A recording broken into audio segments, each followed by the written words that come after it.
Hi friends, welcome back to my channel. നമ്മുടെ ഷാനവാസിനെ ആരും തന്നെ മറന്നിട്ടുണ്ടാവില്ല അല്ലെ. സെക്കൻഡ് റണ്ണറപ്പാണ്. അപ്പോൾ ഷാനവാസിന്റെ ഒട്ടനേകം രസകരമായ നിമിഷങ്ങൾ ഒരു ഇന്റർവ്യൂവിൽ കോർത്തിണക്കി കൊണ്ടുവന്നിട്ടുണ്ട്. അതിലൊരുപാട് കാര്യങ്ങൾ റിവീൽ ചെയ്യുന്നുണ്ട്, കുറെ സത്യങ്ങൾ പറയുന്നുണ്ട്. അനീഷിനെ വിളിക്കുന്നുണ്ട്, അനീഷിനെ വിളിച്ചിട്ട് കുറെ കാര്യങ്ങൾ പറയുന്നുണ്ട്. അനീഷ് ഇങ്ങോട്ട് സംസാരിക്കുന്നുണ്ട്. അതുപോലെ മസ്താനെ അനീഷിനോട് സോറി പറയുന്നുണ്ട്. അതൊക്കെ എന്തിനാണ്, എന്തൊക്കെയാണ് ഷാനവാസ് അവിടെ റിവീൽ ചെയ്തത്, ഇതൊക്കെ നമുക്ക് നോക്കാം. അതിനു മുന്നേ എൻ്റെ ചാനൽ ഒന്ന് എല്ലാവരും സബ്സ്ക്രൈബ് ചെയ്യുക, ഷെയർ ചെയ്യുക, ലൈക്ക് ചെയ്യുക, ബെൽ ബട്ടൺ കൂടി അമർത്തുക കേട്ടോ. ഒരുപാട് നല്ല രസകരമായിട്ടുള്ള നിമിഷങ്ങൾ ഉണ്ടായിട്ടുണ്ട് കേട്ടോ അതിൽ. ഞാൻ പറയാം. അപ്പോൾ ഷാനവാസ് പറയുന്നുണ്ട്, ബിഗ് ബോസിന്റെ കാരുണ്യം കൊണ്ടാണ് ഞാൻ 14 കിലോ വരെ കുറഞ്ഞു. ഞാൻ ശരിക്കും വീട്ടിൽ നിൽക്കുമ്പോൾ 5 കിലോ വരെ കുറയ്ക്കാൻ എന്തുമാത്രം പാടുപെടുന്നു. ബിഗ് ബോസ് കാരുണ്യം കൊണ്ട് തന്നെയാണ് ഇതുണ്ടായത്. പിന്നെ ഇത്രയും കാലം എന്നെ എപ്പോഴും വിളിക്കുന്നുണ്ടായിരുന്നു. പക്ഷെ ഞാൻ ബിഗ് ബോസിൽ പോകാറില്ല. കാരണം എന്താ വെച്ചിട്ടുണ്ടെങ്കിൽ നെഗറ്റീവ് അടിക്കുന്ന പേടിച്ചിട്ട് തന്നെയാണ്. പിന്നെ ഓരോ പ്രോജക്ട്സുകൾ ഉണ്ടാവും. അപ്പൊ അത് തീർന്നിട്ടുണ്ടാവില്ല ഇവർ വിളിക്കുന്ന സമയത്ത്. ഈ വട്ടം വിളിക്കുമ്പോൾ എൻ്റെ എല്ലാ പ്രൊജക്റ്റും തീർന്നിട്ടുണ്ടായിരുന്നു. അപ്പൊ ഞാൻ വിചാരിച്ചു പോയിട്ട് വരാമെന്ന്. പിന്നെ സീരിയലിൽ അഭിനയിക്കുന്ന കാരണം എന്നെ ആരും സിനിമയിൽ എടുക്കുന്നുണ്ടായിരുന്നില്ല. ഇപ്പോൾ ബിഗ് ബോസിൽ വന്നതിന് ശേഷം, പോയതിനു ശേഷം എന്തുമാത്രം മാറ്റങ്ങളാണെന്നറിയോ ലൈഫിലുണ്ടായത്. സിനിമക്കാരെല്ലാവരും ഇങ്ങോട്ട് വിളിക്കുകയാണ്. മാത്രമല്ല, നന്നായി അങ്ങോട്ട് ചെല്ലുമ്പോൾ തന്നെ അവർ നന്നായി വെൽക്കം ചെയ്യുന്നുണ്ട് എന്നൊക്കെ പറയുന്നുണ്ട്. അതുപോലെ മസ്താനി ആകെ കൂടി 14 ഡേയ്സ് നിന്നുള്ളൂ. മസ്താനിയും ഷാനവാസും തമ്മിലാണ് ചിറ്റാറ്റ് നടത്തുന്നത്. മസ്തി വിത്ത് മസ്താനി എന്ന് പറഞ്ഞ ഒരു പ്രോഗ്രാമാണ് കേട്ടോ. മസ്താനി ക്വസ്റ്റ്യൻസ് ഇങ്ങനെ ചോദിക്കുന്നുണ്ട്. അപ്പൊ ഷാനവാസിന് മർമ്മപരമായിട്ടുള്ള മറുപടി തന്നെയാണ് കൊടുക്കുന്നത് കേട്ടോ. മസ്താനി പറയുന്നുണ്ട്, ഞാൻ ആകെ 14 ദിവസത്തിൽ നിന്നുള്ളൂ. ഏറ്റവും അധികം ഷാനവാസ് ഖാനെ ബുദ്ധിമുട്ടിച്ചത് ഷാനവാസ് ഖാനെയാണെന്ന് പറയുന്നുണ്ട്. അപ്പൊ ഷാനവാസ് പറയുന്നുണ്ട്, പക്ഷെ 14 ദിവസമേ നീ നിന്നുള്ളൂ, 140 ഡേയ്സ് നിന്ന പോലെയാണ് നീ അവിടെ കാട്ടിക്കൂട്ടിയതെന്ന് പറയുന്നുണ്ട്. പിന്നെ റീ എൻട്രി ആയപ്പോൾ മസ്താനി ഒരു മൂലയ്ക്ക് ഒതുങ്ങിക്കൂടി. അപ്പൊ മസ്താനി പറയുന്നത്, എന്നോട് ബിഗ് ബോസ് പറഞ്ഞത് 2 ദിവസം എന്നാ പറഞ്ഞത്. വിളിച്ചു വരുത്തിയിട്ട് പിന്നെ വീട്ടിലുള്ള എല്ലാവരും വിളിച്ചു. അപ്പൊ പിന്നെ എനിക്ക് ടെൻഷനായി, എല്ലാവരും എൻ്റെ മെക്കിട്ട് കയറുമോന്ന് പേടിച്ച് ഞാനൊരു മൂലയിൽ ഇങ്ങനെ ഒതുങ്ങിക്കൂടി. ആ സമയത്താണ് ഷാനവാസൊക്കെ എന്നെ വിളിക്കുന്നത് എന്ന് പറയുന്നുണ്ട്. അപ്പൊ ഷാനവാസ് പറയുന്നുണ്ട്, അതൊരിക്കൽ പോലും ബിഗ് ബോസ് പുറത്തേക്ക് വിട്ടിട്ടില്ല. നമ്മൾ തമ്മിൽ 1 മണിക്കൂറോളം സംസാരിച്ചിട്ടുണ്ട്.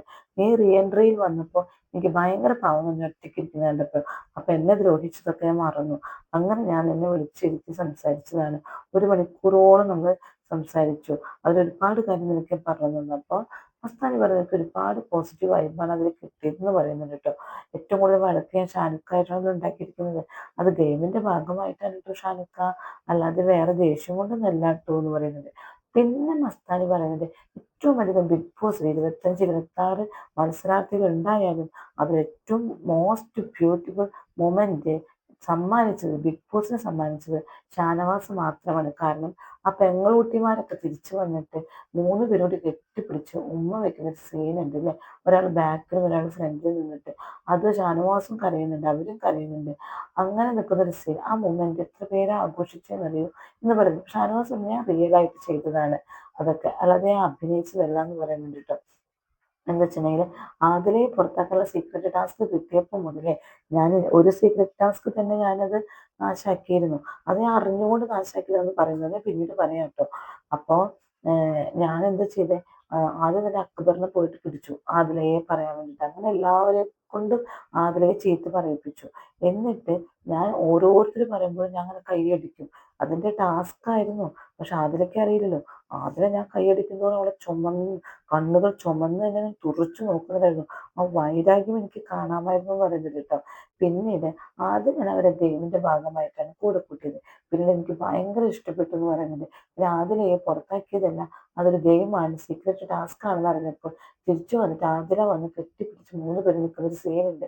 അത് ഒരുപാട് ആൾക്കാർ ആഘോഷിച്ചൊരു സീനാണെന്ന് പറയുന്നുണ്ട്. അതുപോലെ തന്നെ ഷാനവാസ് പറയുന്നത്, ഞാൻ എപ്പിസോഡുകളൊന്നും കണ്ടിട്ടില്ല കേട്ടോ. എപ്പിസോഡൊക്കെ കണ്ടു കഴിഞ്ഞാൽ കുറേ പേരെടുത്തേക്ക് വൈരാഗ്യവും ദേഷ്യമൊക്കെ വരും. ഇപ്പം എൻ്റെ മനസ്സിൽ ഓരോരുത്തർക്കും ഓരോ സ്ഥാനം ഞാൻ കൊടുത്തിട്ടുണ്ട്. അത് തകർക്കണ്ട എന്ന് കരുതിയിട്ടാണ് ഒറ്റ എപ്പിസോഡ് ഞാൻ കാണാത്തത്. അതുപോലെ സന്തോഷിക്കുന്ന റീല് മാത്രം എനിക്ക് ഓരോരുത്തർ അയച്ചു തരും. ഞാൻ അവരോട് പറഞ്ഞിട്ടുണ്ട്, എന്നെ വിഷമിപ്പിക്കുന്ന ഓരോ റീലും അയച്ചു തരണ്ട, ഏറ്റവും നല്ല സന്തോഷിക്കുന്ന റീലുകൾ മാത്രമേ അയച്ചാൽ മതി. അത് ആ പഴം കടിച്ചു തിന്നണത്, അനീഷ് ഭയങ്കര തല്ലില് കൂടുന്ന സമയത്ത് ആള് പഴം പിടിച്ചപ്പോൾ ഉടനെ ഷാനവാസ് ഒന്ന് കടിച്ചു തരുന്ന സീനൊക്കെ ഉണ്ടല്ലേ, അതൊക്കെ ഭയങ്കരമായിട്ട് എൻജോയ് ചെയ്യുന്ന സീനാണ് കേട്ടോ. അതുപോലെ പിന്നെ ഷാനവാസ് ഇരട്ട താപ്പ് എടുക്കുന്നുണ്ട് കേട്ടോ അതിൻ്റെ ഇടയിൽ. അത് വലിയ സംഭവമൊന്നുമല്ല, എന്നാലും നമുക്കത് പറയണ്ടേ, അതുകൊണ്ട് പറയാണ്. അതായത് ആര്യന് ഏറ്റവും അധികം പോയിന്റ് ഒരു ടാസ്കിൽ കിട്ടിയത് ആര്യനാണ്. അപ്പൊ അതില് അനുമോളും ആര്യനായിരുന്നു ടൈപ്പായിട്ട് നിൽക്കണ്ടായിരുന്നു. അപ്പൊ ആര്യനെ വിജയിപ്പിക്കാൻ വേണ്ടി അക്ബറും നെവിനും ആദിലും എല്ലാവരും കൂടിയിട്ട് ആര്യന് കുറേ മായാമോഹിനിയായിട്ട് വന്നില്ലേ, അതിൽ ഒരുപാട് പോയിന്റ് കൊടുത്തു. അപ്പൊ ശരിക്കും ജയിക്കേണ്ടത് അനുമോളാണ്. അപ്പൊ എന്റെ മനസ്സിൽ തോന്നി ഇവരെന്താ ഗ്രൂപ്പ് കളിക്കുന്നതെന്ന് തോന്നി. അങ്ങനെ നോക്കിയപ്പോഴാണ് ആര്യന് ഏറ്റവും അധികം പോയിന്റ് കിട്ടിയത്. അങ്ങനെ ആര്യന് ഒരു സീക്രട്ട് ടാസ്ക് കിട്ടി. അത് എനിക്ക് അറിയാമായിരുന്നു എന്നാണ് ഇപ്പൊ ഷാനവാസ് പറയുന്നത്. പക്ഷെ അത് ഷാനവാസ് പറയുന്നത് നുണയാണ്. കാരണം ഷാനവാസിന് അന്ന് അറിയില്ലായിരുന്നു അത് സീക്രട്ട് ടാസ്ക് ആണെന്ന്. എന്നിട്ട് ഒരുപാട് കോഴിക്കാലും ബെന്നും അതും ഇതൊക്കെ കാണുന്നുണ്ട് വേസ്റ്റുകൾ. അപ്പൊ എനിക്ക് മനസ്സിലായി സീക്രട്ട് ടാസ്ക് വെച്ചിട്ട് ഇവർക്ക് ഭക്ഷണങ്ങൾ കിട്ടിയിട്ടുണ്ടെന്ന്. പക്ഷേ എന്റെ മനസ്സിൽ ആര്യന് ഒരു ഇമ്മ്യൂണിറ്റി പവർ കിട്ടരുത് എന്നായിരുന്നു. ആര്യന് ഏറ്റവും അധികം പോയിന്റ് നേടി സീക്രട്ട് ടാസ്ക് അവനാണ് കിട്ടിയത്. അപ്പൊ അവന് എന്തോ ഒരു ഇമ്മ്യൂണിറ്റി കിട്ടാനുള്ളത് എനിക്ക് മനസ്സിലായി. അതിനുവേണ്ടി ഞാൻ അവനെ തോൽപ്പിക്കാൻ വേണ്ടി കളിച്ചതാണ് അന്ന്. അവനെ ഇമ്മ്യൂണിറ്റി പവർ കൊടുക്കാണ്ടിരിക്കാൻ വേണ്ടി, പൊളിക്കാൻ വേണ്ടി ഞാൻ കൂടെ നിന്ന് കളിച്ചില്ല. അങ്ങനെയാണ് ആര്യന് കിട്ടരുത് ഞാൻ വിചാരിച്ചു. അനുമോൾക്ക് കിട്ടേണ്ടതായിരുന്നു. അനുമോൾക്ക് അന്ന് 18 പോയിന്റ്, ആര്യന് 26 പോയിന്റാണ്. അപ്പൊ അത് അവർ ഗ്രൂപ്പിസം കളിച്ചിട്ടില്ലേ എന്ന് പറയുന്നു. ഒരിക്കലല്ല, അന്ന് ആര്യന് തന്നെയാണ്. മായാമോഹൻ സൂപ്പറായിട്ട് അഭിനയിച്ചിരുന്നു. ആര്യന് തന്നെയാണ്. അനുമോൾ നന്നായി അഭിനയിച്ചിരുന്നു. അനുമോൾക്ക് കിട്ടേണ്ടതായിട്ട് 2ാം സ്ഥാനം കിട്ടിയിട്ടുണ്ട്. അനുമോള് നമ്മുടെ ആരായിട്ടാണ്, മറ്റേ രേവതിയായിട്ടായിരുന്നു അഭിനയിച്ചത്. അതും അനുമോൾക്ക് സൂപ്പറായിരുന്നു. രണ്ടുപേരും സൂപ്പറായിരുന്നു. അപ്പൊ ആര്യന് ഇമ്മ്യൂണിറ്റി കൊടുക്കാതിരിക്കാൻ വേണ്ടി ഞാൻ ഗെയിം സീക്രട്ട് ടാസ്ക് ഞാൻ മനഃപൂർവ്വം പൊളിച്ചതാണെന്ന് പറയുന്നു. അത് നുണയാണെന്ന് നമുക്കറിയാം. നമ്മളത് ഒരുപാട് വട്ടം കണ്ടതാണ് എപ്പിസോഡ്. ഞാനൊക്കെ 24 hours ഇരുന്ന് കാണുന്ന ആളായിരുന്നു. അതുകൊണ്ട് തന്നെ എനിക്കറിയാം അന്ന് ഷാനവാസിന് സംഭവം പിടുത്തം കിട്ടിയിട്ടില്ല. എന്താണ് സീക്രട്ട് ടാസ്ക് എന്നറിയില്ല. ഇത് എന്തൊക്കെയോ ഒരു കിടന്ന് പുലമ്പുന്നു. ഷാനവാസ് പറയാം, എന്നോട് ഇഷ്ടമില്ലാത്തവർ പോലും എന്നെ ഷാനുക്ക ഷാനുക്ക ചെയ്യാത് ചെയ്ത് ചെയ്യുന്നൊക്കെ പറഞ്ഞ് എന്നെ ഇങ്ങനെ വിളിക്കുന്നു. അപ്പൊ ഞാൻ വിചാരിച്ചു ഇവർക്ക് എന്തോ കാര്യമായിട്ടുണ്ട്. അപ്പൊ ഞാൻ കൂടെ നിൽക്കില്ല എന്ന് വിചാരിച്ച് അവരെ ചതിച്ചതാണ് എന്ന് ഇപ്പോഴാണ് പറയുന്നത്. പക്ഷെ ഒരിക്കലുമല്ല. ലാലേട്ടൻ വന്ന് പറയുമ്പോഴൊക്കെ ഷാനവാസ് പറഞ്ഞെന്താണ്, എനിക്കറിയില്ലായിരുന്നു, അതുകൊണ്ടാണ് ഞാൻ അത് പൊളിച്ചത് എന്ന് തന്നെയാണ് പറഞ്ഞത്. ഇപ്പൊ ഷാനവാസ് എന്തുകൊണ്ട് ഇങ്ങനെ പറയുന്നത് എനിക്കറിയില്ല കേട്ടോ.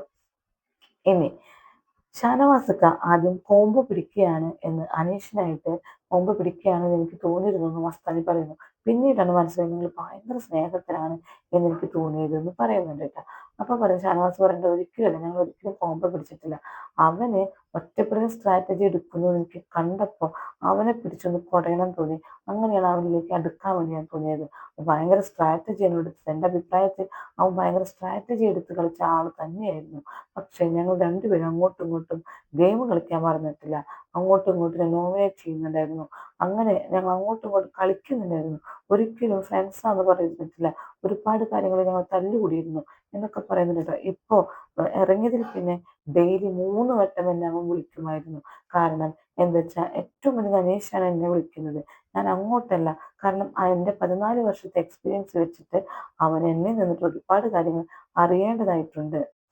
എന്നോട് അഭിപ്രായം ചോദിക്കാൻ അവൻ ഒരുപാട് വട്ടം വിളിക്കും. എന്ത് കാര്യവും എന്നോട് പറഞ്ഞിട്ടേ നിൽക്കുള്ളൂ എന്ന് പറയുന്നുണ്ട് കേട്ടോ. ഞങ്ങൾ തമ്മിൽ ഒരുപാട് രസകരമായ മുഹൂർത്തങ്ങൾ ഉണ്ടായിട്ടുണ്ട്.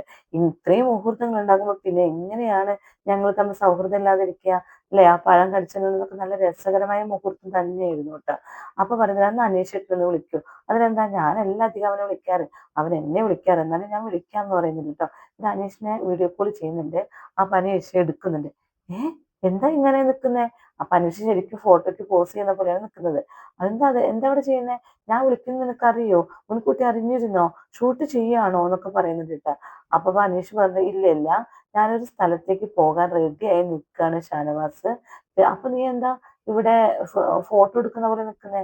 അതെന്താന്നറിയോ, ബുക്കിന്റെ പ്രൊമോഷൻ ചെയ്തുകൊണ്ടിരിക്കുകയാണ് ഞങ്ങള്, വീഡിയോ ചെയ്തുകൊണ്ടിരിക്കുക, അതുകൊണ്ടാണ് ഷാനവാസ് എന്ന് പറയുന്നത് കേട്ടാ. അപ്പൊ ഞാൻ നിന്നോട് കുറച്ച് കാര്യങ്ങളൊക്കെ ചോദിക്കട്ടെ, ചോദിക്കാൻ വേണ്ടി വിളിച്ചതാ എന്ന് പറയുന്നുണ്ട് ഷാനവാസ് ചിരിച്ചുകൊണ്ട്. അപ്പൊ അനീഷ് പറയുന്നുണ്ട് ചോദിക്ക് ഷാനവാസ്. അപ്പോൾ ഷാനവാസ് ചോദിക്കുന്ന ചോദ്യം എന്താണെന്നറിയോ, ചായ കുടിച്ചോ, നീ ചോറുണ്ടോ? അപ്പോൾ അനീഷിന് ദേഷ്യം വരുന്നുണ്ട്. എന്താടാ നിനക്ക് ദേഷ്യം വരുന്നുണ്ടോ ചോദിക്കുന്നുണ്ട് കേട്ടാ. ഷാനവാസ് ഷാനവാസ് തലയ്ക്ക് ആരെങ്കിലും അടിച്ചോ നിന്റെ ചോദിക്കുന്നുണ്ട് കേട്ടാ. അപ്പൊ പറഞ്ഞു ഉണ്ട് ബിഗ് ബോസിൽ ഒരുത്തൻ എന്നെ അടിച്ചിട്ടുണ്ട്, അത് ഇതുവരെ മാറിയിട്ടില്ല എന്ന് പറയുന്നുണ്ട്. മോനെ ഷാനവാസേ, നീ വന്ന വഴിക്ക് വിട്ടോ എന്ന് പറയുന്നുണ്ട് കേട്ടാ. ഏത് വണ്ടിക്ക് പോണം എന്ന് ഷാനവാസ് തിരിച്ചു ചോദിക്കുന്നത് ചിരിച്ചിട്ടാ. അപ്പൊ ഷാനവാസ് പറയുന്നത് അതെ അനീഷെ എൻ്റെ കൂടെ ഒരാളുണ്ട്, ആരാന്ന് പറയാൻ പറ്റുമോ? അനീഷ കുറച്ച് ആലോചിക്കുന്നുണ്ട്. മസ്താനിയെ കാണിച്ചു കൊടുക്കുന്നത്, ഹായ് മസ്താനി, സുഖാണോ എന്നൊക്കെ ചോദിക്കുന്നുണ്ട്. സുഖാണ് ചേട്ടാ, ചേട്ടന് സുഖാണോ ചോദിക്കുന്നുണ്ട്. അപ്പൊ എല്ലാം നന്നായി പോകുന്നുണ്ട്, എല്ലാം പോസിറ്റീവായി തന്നെ പോകുന്നുണ്ട് എന്ന് രണ്ടു കൂട്ടരും പറയുന്നുണ്ട് കേട്ടോ. അങ്ങനെ മസ്താനി അവിടെ വെച്ചൊരു കാര്യം പൊളിക്കാണ്. ചേട്ടാ അനീഷേട്ടാ, എനിക്കൊരു കാര്യം പറയാനുണ്ട്. അനീഷേട്ടൻ എപ്പോഴും എൻ്റെ ബെഡിലെ സ്റ്റിക്കർ ആര് കളഞ്ഞു എന്ന് ചോദിച്ചിട്ട് എപ്പോഴും വഴക്ക് കൂടാറില്ലേ? അത് ഞാനാണ് കളഞ്ഞത്. അത് ഞാൻ ബിഗ് ബോസിനോടും പറയാൻ പറഞ്ഞിരുന്നു. ഒരുപാട് വട്ടം ബിഗ് ബോസിനോട് പറഞ്ഞിരുന്നു അനീഷേട്ടനോട് പറയണമെന്ന്. അന്ന് ലാലേട്ടൻ വന്നപ്പോൾ ലാലേട്ടൻ പറഞ്ഞു, ഞങ്ങൾക്കറിയാം സ്റ്റിക്കർ പറിച്ച ആളെ ഞങ്ങൾക്കറിയാം എന്ന് ലാലേട്ടൻ പറഞ്ഞു. അപ്പോഴും ഞാനാണെന്ന് അനീഷേട്ടന് അറിയില്ലായിരുന്നു. ഇപ്പൊ ഞാൻ സോറി ചോദിക്കുന്നു എന്ന് പറയുന്നുണ്ട്. അപ്പൊ അനീഷ് പറയുന്നത്, അതൊക്കെ കഴിഞ്ഞ കാര്യല്ലേ, അതിനൊക്കെ എന്തിനാ ഇപ്പൊ സോറി ഒക്കെ ചോദിക്കുന്നേ? അതൊക്കെ കഴിഞ്ഞു, അതൊക്കെ അവിടെ വെച്ച് കഴിഞ്ഞു എന്ന് പറയുന്നുണ്ട് കേട്ടോ. അത് കഴിഞ്ഞിട്ട് അനീഷ് പറയുന്നത്, എനിക്കൊരു സർപ്രൈസ് ഉണ്ട്, അത് ഞാൻ ഇപ്പൊ റിവീൽ ചെയ്യുകയില്ല, 2 ദിവസത്തിനകം ഞാൻ റിവീൽ ചെയ്യുന്നതായിരിക്കും എന്ന് പറയുന്നുണ്ട്. അപ്പോഴൊക്കെ എന്താ എന്താ ചോദിക്കുന്നത്, ഷാനവാസിന് അറിയാം പക്ഷെ പറയില്ല. ഷാനവാസേ എന്ന് വിളിക്കുന്നത്, ഇല്ലില്ല ഞാൻ പറയില്ലടാ, ഞാൻ പറയില്ല. ഷാനവാസ് പറയുന്നത്, കണ്ടില്ലേ, ഇവൻ എല്ലാ കാര്യം എന്നോട് പറഞ്ഞിട്ടേ ചെയ്യുള്ളൂ, എല്ലാ കാര്യം എന്റെ അഭിപ്രായം ചോദിച്ചിട്ടേ അവൻ എന്തും ചെയ്യുള്ളൂ എന്ന് പറയട്ടാ. അപ്പൊ ഷാനവാസ് പറയുന്നുണ്ട്, ഞാനൊന്നും റിവീൽ ചെയ്യില്ല, നീ തന്നെ റിവീൽ ചെയ്തു 2 ദിവസം കഴിഞ്ഞിട്ട്. അപ്പൊ പിന്നെ ഷാനവാസിനോടും മസ്താനിയോടും ഒക്കെ പറയുന്നത്, ഒരുപാട് ഉദ്ഘാടനങ്ങളും ഒരുപാട് ഇന്റർവ്യൂസ് ഒക്കെ നിങ്ങൾക്ക് കിട്ടട്ടെ, അങ്ങനെ ജീവിതം ധന്യമാക്കട്ടെ എന്ന് പറയുന്നത് ഷാനവാസും മസ്താനിയും തിരിച്ചും അനീഷേട്ടനോട് പറയുന്നത്, അനീഷേട്ടാ ഒരുപാട് ഇന്റർവ്യൂ ഒക്കെ കിട്ടട്ടെ, ബുക്കൊക്കെ നന്നായിട്ട് ഇതാവട്ടെ, അതുപോലെ തന്നെ ഇപ്പൊ സർപ്രൈസ് ആയിട്ടുള്ള ഒരു കാര്യം ഉണ്ടല്ലോ, അതും റിവീൽ ചെയ്യുമ്പോൾ നന്നായി പോകട്ടെ എന്നൊക്കെ പറയുന്നുണ്ട്. അതുപോലെ എനിക്ക് പറയാനുള്ള കാര്യം, റിയൽ ആയിട്ട് കളിച്ച വ്യക്തികളിൽ ഒരാളാണ് ഷാനവാസ് ശരിക്കും ബിഗ് ബോസിൽ. അതെല്ലാവർക്കും തോന്നിയിട്ടുണ്ടല്ലേ? ചെറിയ ചെറിയ കുശുമ്പുകളും ചെറിയ ചെറിയ കുഞ്ഞായ്മകളും ഒക്കെ റിയാലിറ്റി ഉള്ളത് കൊണ്ടാണ് അങ്ങനെയൊക്കെ ഉണ്ടായത്, അഭിനയിച്ചിട്ടല്ല. ആളെല്ലാം റിയൽ ആയിട്ടായിരുന്നു അവിടെ ഉണ്ടായിരുന്നത്. ആൾ ദേഷ്യം വരുന്നിടത്ത് ദേഷ്യം പ്രകടിപ്പിക്കുന്നുണ്ട്. അപ്പൊ പിന്നെ മസ്താനി ചോദിക്കുന്നുണ്ട്, എന്താണ് ഓരോ അപകടം പറ്റിയ പോലെ ആശുപത്രിയിലൊക്കെ പോയല്ലോ, അതെന്താ സംഭവം? അതെന്താ വെച്ചാൽ പാലും പാക്കറ്റും ചെറിയ ഷാർപ്പായിട്ട് കാര്യം ഉണ്ടായിരുന്നു, പെട്ടെന്ന് നെഞ്ചത്ത് വന്ന് ഇടിച്ചപ്പോൾ എനിക്കെന്തോ പാനിക്കായി, അങ്ങനെ ഞാൻ വന്ന് വീണതാണ്, അങ്ങനെ ഞാൻ ആശുപത്രിയിൽ പോയതാണ്. പക്ഷെ പിന്നീട് ഓക്കെ ആയപ്പോൾ ഞാൻ പറഞ്ഞു, എന്നെ ആശുപത്രിയിൽ കൊണ്ടുപോയി ബിഗ് ബോസേ, എനിക്ക് രണ്ടാമത് കയറാൻ പറ്റില്ല. ബിഗ് ബോസ് അപ്പം എന്നെ നന്നായി പിന്തുണച്ചു, എന്നെ എല്ലാ ചെക്കപ്പും ചെയ്ത് എന്നെ തിരിച്ചു വിട്ടു. എൻ്റെ വിചാരം ഇനി ഒരിക്കലും എനിക്ക് കയറാൻ പറ്റില്ല എന്നാണ്. അപ്പൊ ഞാൻ പറഞ്ഞു, ഞാൻ ഫുൾ ഓക്കെയാണ്. ബിഗ് ബോസും പറഞ്ഞു, നിങ്ങൾ ഓക്കെ തന്നെയാണ്, പക്ഷേ നിങ്ങളൊന്ന് ടെസ്റ്റ് ചെയ്തിട്ട് കയറ്റാമെന്ന് പറഞ്ഞു. പിന്നെ എല്ലാ ടെസ്റ്റും എന്നെ നന്നായി ശുശ്രൂഷിച്ചിട്ടാണ് എന്നെ അകത്തേക്ക് കയറ്റിയത് എന്ന് പറയുന്നുണ്ട്.